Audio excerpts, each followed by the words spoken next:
Tonight, you are going to close a door. Maybe you already have. Maybe you are sitting in a room right now with the door shut, the lights low, nobody watching, and you have never once stopped to think about how strange that is, how new that is, how for almost the entire history of your species, that moment, just you, alone, invisible to the world, was completely impossible. Not difficult, not rare, impossible. Here is the part that nobody tells you. Privacy is not a basic human need. It is an invention. And it is a very, very recent one. Newer than farming. Newer than the wheel. Newer than written language. For 290,000 of the 300,000 years humans have existed on this planet, nobody had it. Not the strongest hunter, not the wisest elder, not the chief, not anyone. And the wildest part, the people living without it were not suffering. We are the ones suffering. So what did ancient humans actually do when they had zero privacy? Every single day, every single night, for everything that makes us human.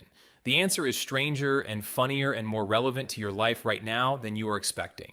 Let's start with the basics. Picture your life right now. You wake up alone or with one person. You go to the bathroom alone. You eat when you want. You close the door when you want. You exist in your own private bubble moving through your day. Now delete all of that. For the first 290,000 years of human existence, your entire world was roughly the size of a school bus, not a metaphor. Anthropologist Robin Dunbar at Oxford University spent decades studying hunter-gatherer societies on every inhabited continent and found the same thing everywhere he looked. The average ancient human band lived within about 50 feet of each other during almost every waking hour. 50 feet, the length of a school bus. Inside that school bus, 15 to 50 people. All day, every day, forever. They slept together in one pile. They ate from the same fire. They traveled as one unit. There were no walls, no rooms, no doors, no curtains, no assigned corners. Nothing separated your life from the person next to you. If you had an argument with your partner, 40 people heard every word.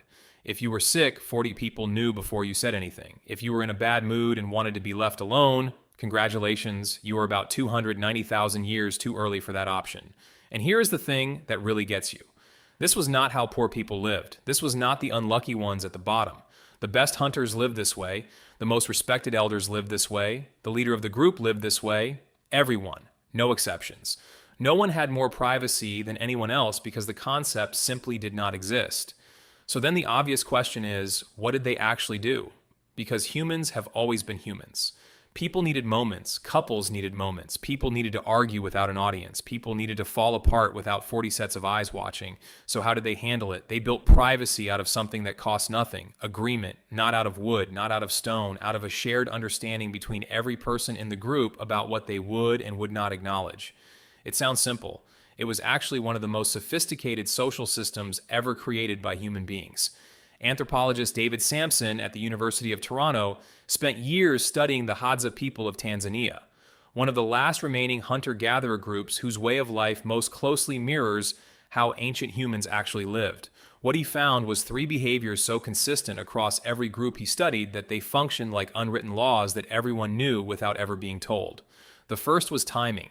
When the fire burned low and the darkness settled in, everything shifted. Darkness was not just cover. It was a signal, a shared, understood, unspoken signal that the social rules of the day had quietly changed. Everyone knew what it meant. Everyone agreed to behave as if they didn't. The second was distance. If someone walked 50 to 100 feet away from the sleeping group in the dark, nobody followed. Nobody asked where they were going. Nobody looked. In complete darkness, without any artificial light, 50 feet is functionally invisible.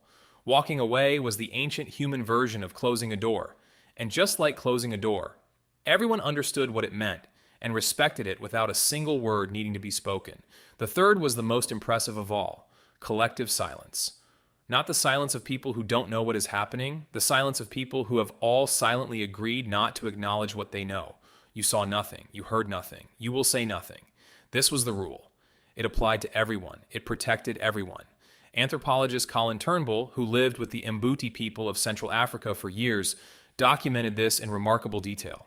He found that the mbuti had no word for privacy. Not because they were unsophisticated, because the behavior itself needed no word. It was simply understood. You do not comment on what you did not see. You did not see anything. Moving on. Timing, distance, collective silence. Three behaviors, no materials required, no construction needed, just a shared agreement between human beings who understood that everyone deserved moments the group would not intrude on. That was privacy for 290,000 years, and it worked. Then around 10,000 years ago, everything changed. Humans started farming. Farming meant staying in one place. Staying meant building. Building meant walls. And for the first time in the entire history of the species, you could close a door. You could stand inside a space no one else could see into. You could be completely invisible without having to walk anywhere in the dark. It sounds like the greatest invention ever. And in some ways it was. But here's what almost nobody talks about. Getting walls was not just a gain. It was a trade. Archaeologist Ian Hodder at Cambridge University studied catalhoyuk, a 9,000-year-old farming settlement in modern Turkey, one of the earliest known examples of permanent human housing. And what he found inside those ancient walls was not just shelter. He found something unexpected, evidence of a measurable increase in conflict, tool damage consistent with fighting, skeletal trauma from violence between individuals. The walls gave people something to protect. And the moment you have something to protect, you have something someone else can take. The concept of mine was born inside those walls. Mine had never existed before. Mine created conflict that living in an open group for hundreds of thousands of years had somehow managed to avoid. Privacy gave us something, and it quietly took something away at the same time. Even after walls appeared, privacy remained a luxury for most of human history. In medieval Europe, entire families shared a single room. Strangers shared beds at inns. Children slept four to a mattress. This was not poverty. This was just normal life as recently as the 1800s. The private bedroom that you probably woke up in this morning became a standard feature of ordinary life somewhere around 1920. 100 years ago, out of 300,000 years. That is the last 0.03% of human history. And in that 0.03%, something started happening to us that had never happened before. Today, the average adult in the developed world spends more time alone than any human being in 300,000 years of history. We have more physical privacy than any humans who have ever lived. And loneliness is now classified by the World Health Organization as a global public health crisis. People report fewer close friends than at any recorded point in history. Depression, anxiety, and social isolation are climbing in every country that has achieved exactly the kind of privacy ancient humans never had. The walls worked. We got everything we built them for. And we are more disconnected from each other than at any moment in the entire history of our species. Ancient humans never had a door to close. They built connection out of the only material they had, each other. They built privacy not by separating from the group, but by trusting it. The whole group agreed to give you a moment. The whole group agreed not to see what they saw. That is not primitive. That is one of the most human things anyone has ever done. We built walls to protect that connection. And somewhere along the way, we forgot what we were protecting. The mbuti had no word for privacy because privacy was not something they needed to name. What they needed to name were their relationships. Every person, every role, every bond, those were the words their language had hundreds of. We have 100 words for types of rooms. And we struggle to name what we feel when we are in them alone. Tonight, when you close that door, just for a second, think about the 290,000 years of humans who never could. They found each other without walls. They protected each other without locks. They gave each other privacy without ever once needing to build anything at all. And somehow, they were less lonely than we are.